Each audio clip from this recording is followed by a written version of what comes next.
안녕하십니까. 만화공인중개사의 저자 이용훈입니다. 오늘은 부동산 공법 제30강 시간으로서 산, 건축물의 용도와 종류, 4. 건축법의 적용, 비적용 지역과 적용지의 건축물에 대해서 같이 공부하도록 하겠습니다. 먼저 건축물의 용도와 종류입니다. 자, 건축물의 용도. 건축물의 용도라는 건 뭐냐면 건축물에 봤을 때 유사한 구조나 이용 목적, 형태별로 묶어서 분류한 걸 말합니다. 자, 용도라는 것은 건축물의 종류를 유사한 구조, 그리고 이용 목적, 어떻게 이용하려는 건지, 이용 목적, 그리고 형태, 이런 것들을 묶어서 구분한 겁니다. 건축물의 용도라는 게. 그러면 그러한 용도에 갖고 건축물을 종류를 나눕니다. 자, 건축물의 종류, 28가지가 나옵니다. 건축법에는. 이 건축물의 종류를 하나씩 보겠습니다. 첫 번째, 단독주택입니다. 단독이니까 혼자 있는 주택을 말해요. 단독주택은 단독주택의 형태를 갖춘 가정 어린이집, 공동생활가정, 지역 아동센터 및 노인복지시설을 포함을 합니다. 자, 단독주택. 단독주택에는 4가지가 있어요. 기본적으로. 첫 번째는 그냥 우리가 알고 있는 단독주택이에요. 단독주택. 자, 우리가 알고 있는 단독주택을 말합니다. 두 번째는 다중주택입니다. 다중주택. 그리고 세 번째는 다가구주택. 그리고 네 번째로 공간이 있습니다. 공간. 자, 공간인데 아까 말씀드린 이 단독주택은 그 단독주택의 형태를 갖춘 거예요. 그래서 단독주택 형태를 갖춘 가정어린이집이나 공동생활가정, 지역아동센터, 노인복지시설 다 단독주택의 형태를 가졌으면 단독주택입니다. 다중주택이라는 것은 다중주택, 어떤 요건이 있습니다. 그 요건을 다 갖춘 주택을 말하는데 첫 번째 요건은 학생 등 여러 사람이 장기간 거주할 수 있는 구조로 되어 있는 것. 자, 첫 번째요. 여러 학생이 장기간 거주할 수 있는 구조로 되어 있는 것. 두 번째, 독립된 주거 형태를 갖추지 아니한 것. 그러니까 각 시별로 욕실은 있을 수 있으나 취사시설은 안 됩니다. 그래서 두 번째는 그 독립되지 않은 거죠. 독립되지 않은 것. 그리고 세 번째, 연면적이 330제곱미터 이하이고 층수가 3층 이하인 것. 자, 330제곱미터 이하, 3층 이하인 것. 이 세 가지 요건을 다 갖춰야만 다중주택이 되는 겁니다. 다음 다가구주택. 자, 이 다가구주택. 다가구주택도 다음 요건을 모두 같은 주택으로서 공동주택이 아닌 것. 자, 첫 번째는 주택으로 쓰는 층수가 3계층 이하일 것. 물론 지하층은 제외합니다. 자, 다가구주택. 첫 번째는 3계층. 자, 3층 이하라는 얘기죠. 3계층 이하일 것. 자, 두 번째는 한 개 동일 주택으로 쓰는 바닥 면적의 합계가 660제곱미터 이하일 것. 자, 바닥 면적 합계가 660제곱미터 이하일 것. 그리고 세 번째는 19세대 이하가 거주할 수 있을 것. 세 번째는 19세대 이하가 거주할 수 있어야 됩니다. 이 세 가지 조건을 다 갖춰야 된다는 얘기입니다. 네, 다가구주택은. 다음은 이제 공동주택입니다. 공동주택. 자, 우리가 사는 주택, 아파트가 다 공동주택에 들어갑니다. 공동주택은 공동주택의 형태를 갖춘 가정어린이집, 공동생활가정, 지역아동센터, 노인복지시설 및 원룸형 주택을 포함합니다. 근데 노인복지시설 중에 노인복지주택은 제외를 합니다. 자, 공동주택의 종류를 보겠습니다. 첫 번째, 아파트가 있습니다. 아파트. 두 번째는 연립주택입니다. 연립주택. 세 번째는 다세대 주택입니다. 다세대 주택. 네 번째는 기숙사입니다. 기숙사.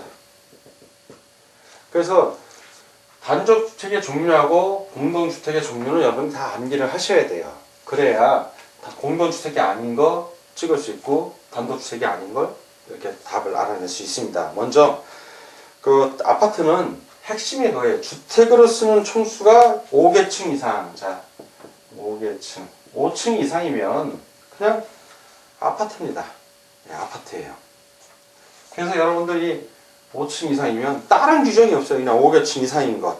자, 연립주택은 주택으로서는 1개동의 바닥 면적의 합계가 660제곱미터 초과하고 층수가 4개층 이하인 것. 자, 바닥 면적의 660제곱미터 초과입니다. 초과하는 것이고, 그리고 4개층. 자, 4층이죠. 4층 이하. 5층 넘어가면 그냥 아파트가 되는 거예요. 5층. 뭐 바닥 면적 상관없이. 자, 다세대 주택은 주택으로서는 한 개 동의 바닥 면적 합계가 660제곱미터 이하이고, 자, 660제곱미터 이하이고, 층수가 4개층 이하. 자, 4개층 이하. 자, 4층 이하는 똑같죠. 연립이나 다세대나. 근데 연립은 660제곱미터를 초과하고, 이건 초과. 그리고 다세대 주택은 660제곱미터 이하. 요것만 달아요. 네. 그래서 여러분들 암기하실 때 연, 초, 세, 하 이렇게 암기하시면 편하죠. 왜냐면 다가구 주택이 660제곱미터 이하인데 똑같아요. 근데 다른 거는 다가구 주택은 3개층 이하고 다세대 주택은 4개층 이하입니다. 그리고 세대 규정이 없어요. 다세대 주택은. 근데 다가구 주택은 19세대 이하라고 딱 규정이 박혀 있습니다. 자, 그리고 기숙사입니다. 기숙사. 학교에서 쓰는 기숙사 생각하시면 돼요. 그 기숙사는 학교의 학생 또는 공장의 종업원 등을 위하여 쓰는 것으로서 공동 취사 구조를 갖추되 독립된 주거 형태를 갖추지 아니한 것. 그래서 학생 복지 주택을 포함을 합니다. 기숙사는 단독 주택이 아니라 공동 주택에 들어간다는 것을 꼭 기억하시기 바랍니다. 다음 제1종 근린생활시설 등에 대해서 같이 알아보도록 하겠습니다. 자, 이번에는 건축물의 종류 세 번째입니다. 세 번째로서 제1종 근린생활시설, 제1종 근린생활시설이 한 8가지가 나오는데, 첫 번째는 일용품을 판매하는 소매점입니다. 일용품이라면 뭐 식품, 잡화, 의류, 안구, 서적, 건축자재, 의약품, 의료기기 등을 말하고요. 두 번째는 휴게음식점 또는 제과점을 말합니다. 물론 일용품 등을 판매하는 소매점의 경우에는 바닥면적 합계가 1000제곱미터 미만이어야 하고, 두 번째 휴게음식점 또는 제과점의 경우에는 바닥면적 합계가 300제곱미터 미만인 것을 말합니다. 세 번째 이용원, 미용원, 목욕장 및 세탁소 등이 있는데, 이러한 세 가지 외에도 한 5가지가 더 있는데, 그건 교재를 여러분들이 참고해 주시기 바랍니다. 네 번째는 제2종 근린생활시설입니다. 제2종 근린생활시설은 제1종보다 더 많습니다. 한 총 18가지가 되는데, 그중 중요한 거 앞부분 4가지만 살펴보겠습니다. 첫 번째, 공연장. 공연장에는 극장, 영화관, 비디오 감상실 등을 말합니다. 그리고 공연장은 바닥 면적 합계가 500제곱미터 미만인 것을 말하고요. 두 번째, 종교 집회장, 교회나 성당 등을 말합니다. 역시 바닥 면적 합계가 500제곱미터 미만인 것을 말합니다. 세 번째, 자동차 영업소, 바닥 면적 합계가 1000제곱미터 미만인 것을 말하고요. 네 번째, 서점은 제1종 근린생활시설에 해당하지 않는 것 등을 말합니다. 이때는. 그래서 제2종 근린생활시설은 지금 말한 4가지 외에도 한 14가지가 정도가 더 있고 총 18가지가 되는데, 그것은 우리 교재를 좀 참고해서 봐주시기 바랍니다. 다음 5번째, 문화 및 집회시설입니다. 문화 및 집회시설 5가지 정도가 있습니다. 문화 및 집회시설에는 첫 번째, 공연장으로서 제2종 근린생활시설에 해당하지 아니하는 것. 두 번째, 집회장으로서 제2종 근린생활의 시설에 해당하지 아니한 것. 세 번째, 관람장, 경마장이나 경륜장 등을 말합니다. 네 번째는 전시장, 박물관이나 미술관, 과학관 등을 말하고요. 5번째는 동물원, 식물원을 말합니다. 동물원, 식물원, 수족관 등이 이에 해당이 됩니다. 다음 6번째, 종교시설입니다. 종교시설은 첫 번째, 종교 집회장으로서 제2종 근린생활시설에 해당하지 아니한 것을 말하고요. 두 번째, 종교 집회장, 역시 종교 집회장에 설치하는 봉안당을 말합니다. 이때의 종교 집회장 역시 제2종 근린생활시설에 해당하지 아니한 것을 말합니다. 자, 그럼 7번째입니다. 7번째. 판매시설이에요. 판매시설. 판매시설은 뭐 도매시장이나 소매시장 또는 상점 등을 말합니다. 자, 8번째. 8번째는 운수시설입니다. 운수시설. 운수시설에는 4가지가 있는데, 첫 번째 여객 자동차 터미널, 두 번째 철도시설, 세 번째는 공항시설, 네 번째는 항만시설 등이 있습니다. 다음 9번째입니다. 9번째 의료시설. 의료, 병원을 생각하시면 됩니다. 의료시설. 첫 번째 병원. 병원에는 뭐가 있냐? 종합병원, 병원, 치과병원, 한방병원, 정신병원 및 요양병원 등을 말합니다. 두 번째는 격리병원이 있습니다. 격리병원에는 전염병원, 마약진료소 등이 해당이 됩니다. 10번째 교육연구시설입니다. 교육연구시설. 자, 제2종 근린생활시설에 해당되는 것은 제외하고요. 첫 번째 학교, 유치원, 초등학교, 중학교, 고등학교, 전문대학, 대학교 등이 이에 해당이 되고요. 두 번째 교육원, 세 번째 직업훈련소, 네 번째 학원, 다섯 번째 연구소, 여섯 번째 도서관 등이 바로 교육연구시설에 해당이 됩니다. 자, 11번째는 노유자시설이에요. 노유자시설. 자, 노유자시설에는 노는 노인, 유는 유아, 자는 사람 자자입니다. 그러니까 첫 번째 아동 관련 시설이 이에 해당이 됩니다. 어린이집이나 아동복지시설로서 단독주택, 공동주택 및 제1종 근린생활시설에 해당하지 아니한 것으로서의 아동 관련 시설이 되고요. 두 번째는 노인복지시설입니다. 물론 단독주택과 공동주택이 아닌 것에 해당이 됩니다. 세 번째, 그 밖에 다른 용도로 분류되지 아니한 사회복지시설 및 근로복지시설도 노유자시설에 해당이 됩니다. 자, 12번째. 12번째는 수련시설이에요. 수련시설. 수련하는 시설. 그리고 13번째는 운동시설, 14번째 업무시설, 15번째 숙박시설, 16번째 위락시설, 17번째는 공장, 18번째 창고, 19번째 위험물 저장 및 처리시설이 있습니다. 자, 그래서 19번째 위험물 저장 및 처리시설. 자, 다음은 이제 20번째 자동차 관련 시설이에요. 자동차 관련 시설. 자, 자동차 관련 시설에는 주차장, 세차장, 정비공장 등이 이에 해당이 됩니다.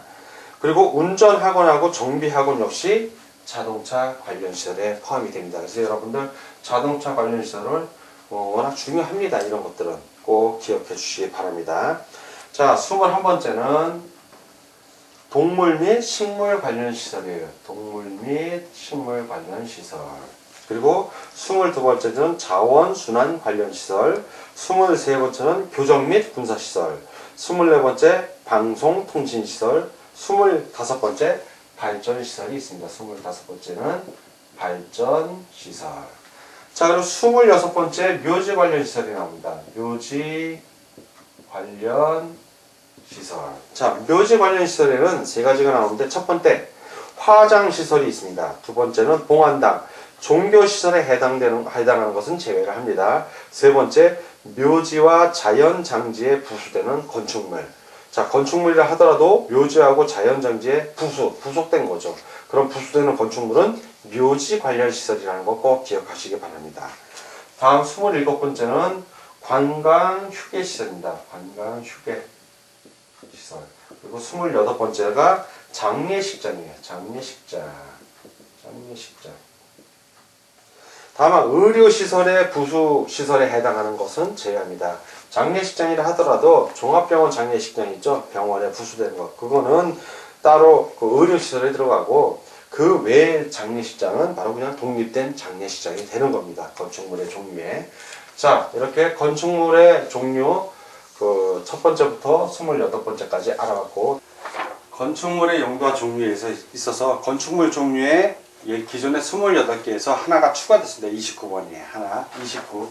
요 종류가 하나 추가됐는데, 바로 29에서 야영장 시설입니다. 야영장 시설. 자, 이 야영장 시설. 그 관광진흥법에 따른 야영장 시설로서 관리동, 화장실, 샤워실, 대피소, 취사시설 등의 용도로 쓰는 바닥 면적의 합계가 300제곱 미만인 것을 말합니다. 이렇게 29 야영장 시설, 그래서 총 29개의 건축물의 종류가 있는 것을 알아두시기 바랍니다. 다음은 4. 건축법의 적용 비적용 지역과 적용 제외 건축물에 대해서 알아보겠습니다. 먼저 건축물의 전부를 적용하는 지역. 자, 건축법 전부 적용입니다. 전부 적용.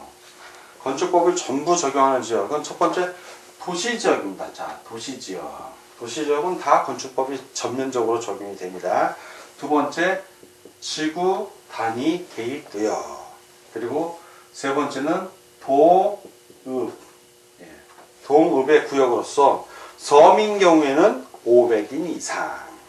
이런 경우에는 다 건축법이 전부 적용이 됩니다. 두 번째, 건축법의 일부 규정을 적용하지 않는, 자, 일부 규정을 이제 적용하지 아니하는 지역인데, 그 첫째, 적용하지 않는 지역. 자, 이 건축법을 적용하지 않는 지역입니다. 요 1번, 요 지역이 아닌 지역을 말하는 거예요.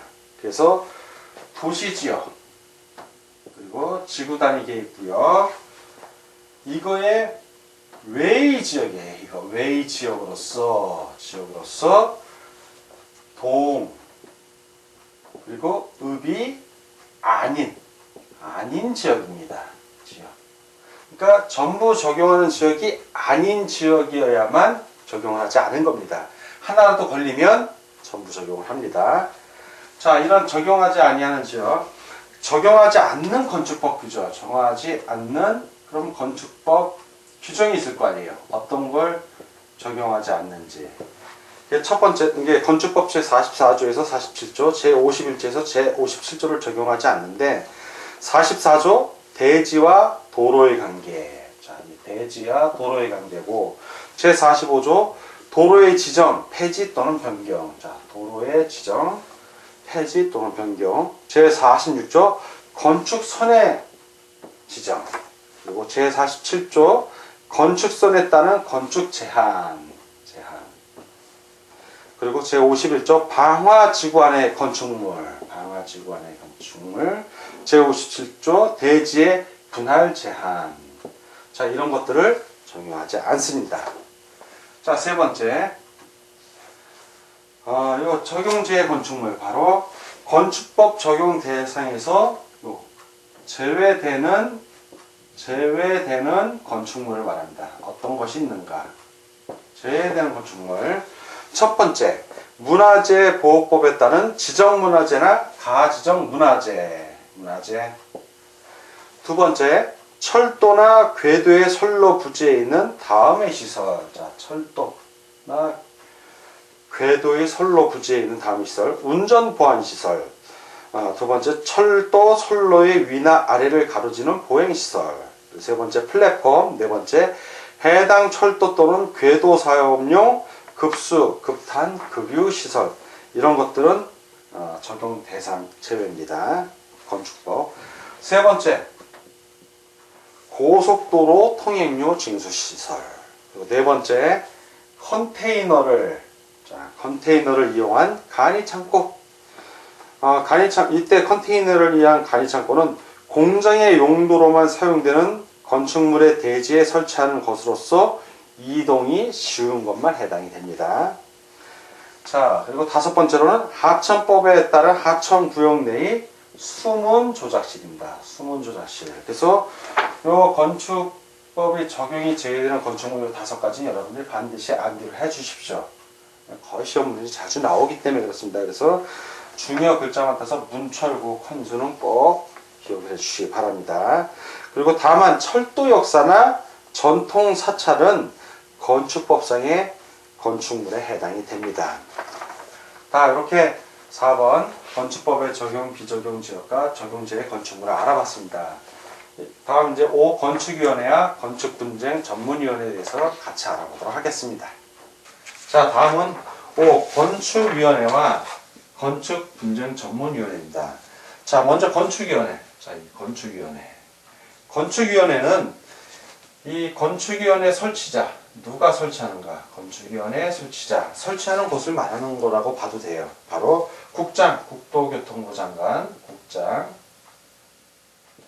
두 번째, 시도지사, 그리고 세 번째, 시군, 구청장이 됩니다. 자, 그래서 국장이 두는, 국토교통부에 두는 건축위원회는 중앙건축위원회라고 그래요. 이거는 중앙건축위원회라고 우리가 표현을 하고, 시도지사가 시도에 두는 건축위원회는 지방건축위원회인데 시도건축위원회고, 시군 구청장이 시군구에 두는 것은 요 자치구입니다. 이거는 역시 지방건축위원회로서 시군구 건축위원회라고도 표현합니다.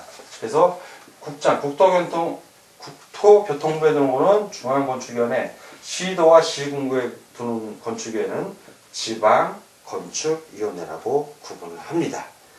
자, 그리고 오늘 배우는 거의 마지막 건축분쟁전문위원회라는 게 있어요.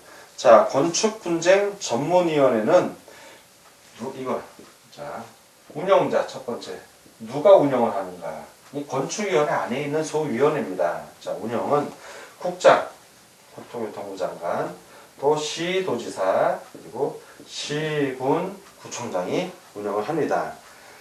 근데 이 건축분쟁전문위원회는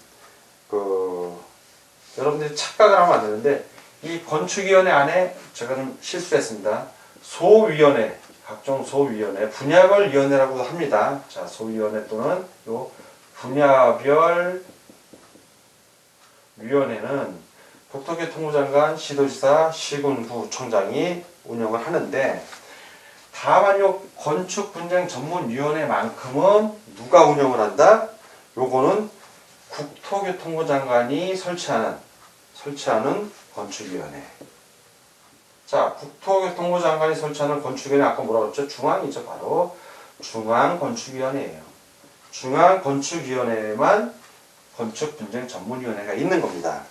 그래서 그 중앙건축위원회 있고, 건축분쟁전문위원회, 그리고 그 외 분야별 건축위원회는 건축위원회가 정하는 사항에 대해서 심의 등을 하고요. 건축분쟁전문위원회하고 분야별 전문위원회의 심의 등을 거친 사항은 건축위원회의 심의 등을 거친 것으로 봅니다. 자, 여러분들 지금 건축위원회 안에 여러 분야별 건축위원회가 있는데, 그 분야별 건축위원회 중에서 건축분쟁전문위원회만큼은 어디 있다? 그거만큼은 국토교통부 장관이 두는 중앙건축위원회에 있다라는 것을 꼭 기억해 두시기 바랍니다. 자, 오늘 여러분들 부동산 공법 제30강 시간이었고, 건축물의 용도와 종류, 건축법 적용 비적용 지역, 적용 제약 건축물, 그리고 마지막으로 건축위원회와 건축분쟁전문위원회에 대해서 공부했습니다. 자, 오늘 공부하느라고 수고 많으셨습니다. 다음 시간에 뵙겠습니다. 감사합니다.